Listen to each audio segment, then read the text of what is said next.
Cholesterol. Okay. I want to talk about cholesterol. Statin drugs, hundreds of millions of prescriptions are filled for statin drugs every year.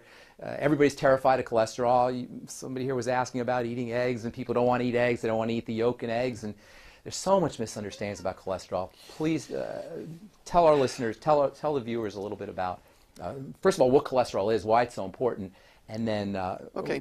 how you can make sure that you have enough cholesterol in your body using dietary strategies. Well, first of all, cholesterol is an important part of our human structure. Every cell wall is like 30% cholesterol. Right. Okay? Every cell wall, if the trillions and trillions of cells in your body, every one of them, 30% or more, in some cases 60% of the cell wall is cholesterol. Nerves. So you can't make cells without the stuff. That's right. And cells won't work without it. They die without it. And then 75% of your brain weight, the white matter of your brain, the myelin, is cholesterol. Okay? If you don't have enough cholesterol, guess what you get? Alzheimer's disease. It's a physician-caused disease for lowering our cholesterol. Then you can't make sex hormones. Testosterone, estrogen, progesterone, and adrenal hormones are all steroid hormones. 95% by weight is cholesterol. Vitamin D3 is cholesterol. 7-hydroxy-25 cholesterol, right? Right. It's cortisol, stress hormone. Exactly. So aldosterone, adrenal hormones, all these things are cholesterol. So you don't have enough cholesterol, you get erectile dysfunction, you get menopause, you get adrenal exhaustion, you get Alzheimer's disease. All of it. All of it. How can this beautiful chemical, this beautiful molecule be so demonized in our culture? It's amazing to me. Well, here's why.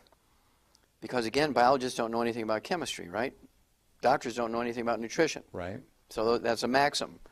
Well, in 1971, after having done 20,000 autopsies, I wrote a paper which compared the plugged arteries in vegans versus plugged arteries in meat eaters.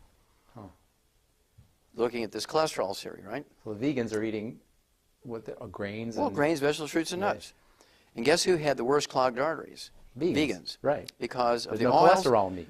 Well, there was a little bit of cholesterol in the scarring of the arteries, and that's why in their brains they thought it was a cholesterol. But there was turbulence in there, and the body's putting cholesterol in there trying to smooth it out. You know, like these nonstick pans.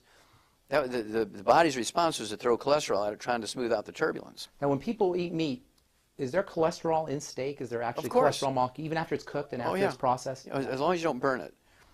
Okay, now, but here's the beauty of that study. 1971, 20,000 autopsies, they come out, and this is published in an international Danish pathology journal, Acta Pathologica, translated into 6 languages. This went around. Millions of doctors, millions of pathologists all over the world read this. Now, they all laughed at me because they were saying, well, Wallach must be sniffing glue because cholesterol causes heart disease. Well, guess what?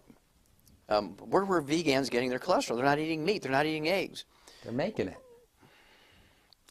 The oils in the grains are oxidizing because they were stored improperly. So now... And then they stir fry in extra, extra, extra virgin olive oil. You turn those oils into trans fatty acids and heterocyclic amines, right? Right. By heating them. They eat a lot of salad dressings. So where's the cholesterol coming from? From the body makes a little bit as a sort of, again, a protective device? Protective device, kind of like this nonstick pan again, right? Okay, but it came from your own body making it. So it's upregulating the body's manufacturing system of cholesterol. Yeah, but it's infinitesimally small. It wasn't even a factor. But they picked, that's the only strange thing that was in there, right? And so they picked that out for some reason. And they came up with these statin drugs to lower cholesterol. Well, here comes now, 41 years later,